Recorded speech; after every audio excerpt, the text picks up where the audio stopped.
Good morning, Mister. Thank you for taking me the time to meet with me today. I'm excited to have this conversation about learning activities, teaching methods, and life on campus from your perspective as a lecturer. Good morning, it's my pleasure. I think this is a great opportunity to share insights and hear your thoughts as students as well. Could you share some of the learning activities or teaching methods you use in your classes? Certainly, I aim to create a balanced approach. For instance, I combine traditional lectures with interactive discussions, group projects, and hands-on activities. This helps cater to different learning styles.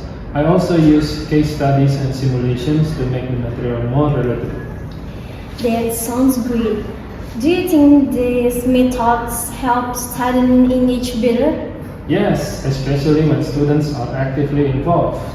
Group projects, for instance, encourage teamwork and critical thinking. However, I also realize that some students prefer individual work, so I try to provide a mix of options. From a student's perspective, I think activities like discussions and case studies make the classes more interesting, but sometimes group projects can be challenging if the workload isn't evenly distributed. How do you address such issues? Well, that's a valid concern.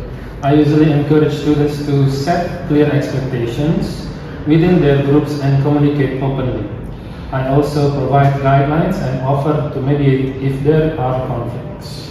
In your opinion, what makes a good classroom environment for effective learning?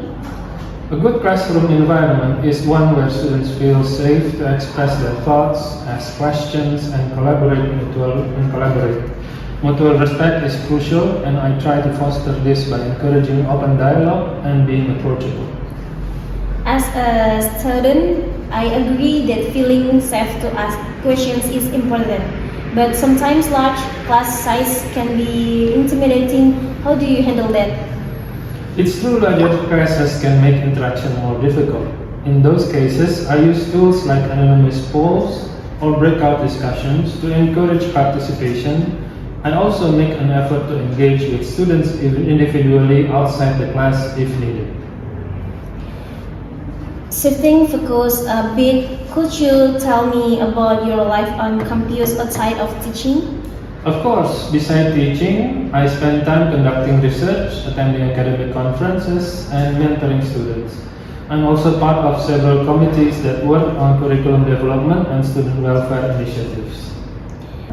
That sounds like a lot to balance. How do you manage your time between teaching, research, and these additional responsibilities? It's definitely a challenge. Prioritization is key. I usually dedicate specific days or times for research, teaching prep, and administrative tasks. It also helps to have a supportive team and clear goals. What do you enjoy most about being on campus? I enjoy the vibrant energy of the students. It's inspiring to see new ideas and enthusiasm. I also appreciate the opportunity to learn from my peers during academic discussion.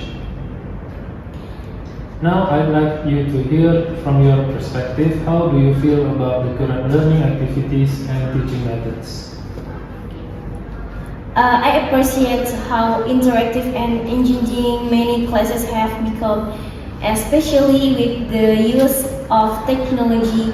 However, sometimes the workload can feel overwhelming, especially when multiple assignments overlap.